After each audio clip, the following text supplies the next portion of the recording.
আসসালামু আলাইকুম।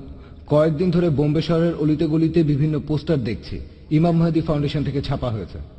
বলা হয়েছে যে ইমাম মাহদী চলে এসেছেন, চাঁদের উপর ওনার মুখ দেখা গেছে। ওনার মুখ চাঁদের উপর দেখা গেছে। পোস্টারগুলো হিন্দি, ইংলিশ আর উর্দুতে ছাপা হয়েছে। বোম্বের অনেক জায়গায় লাগানো হয়েছে।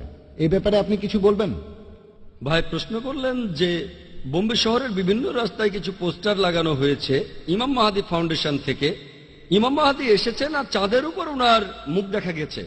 আমি এমন কোন পোস্টার দেখিনি, তবে থাকতে পারে। আর চাঁদের উপর ওনার মুখ দেখা গেছে কিনা সে সম্পর্কেও কিছু জানি না।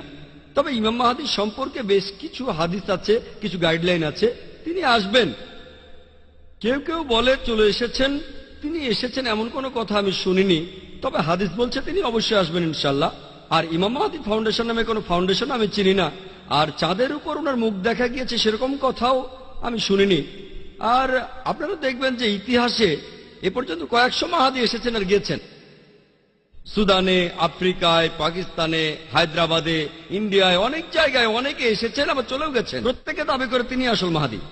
এখানে কিছু নিদর্শন থাকবে ইনশাআল্লাহ। ইমাম মাহাদি আসবেন, ঈসা আলাইহিস সালামও আসবেন, অবশ্যই তারা আসবেন। আর পৃথিবীতে একদিন খিলাফত প্রতিষ্ঠিত হবে। আমরা অপেক্ষা করছি ইনশাআল্লাহ। তবে আমাদের কোরআন আর হাদিস মেনে চলতে হবে।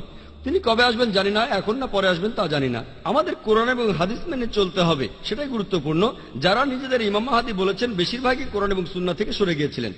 তাই আমাদের কোরআন এবং হাদিস মেনে চলতে হবে আর আল্লাহ রাসূলের আদেশ মানতে হবে। আশা করি উত্তরটা পেয়েছেন।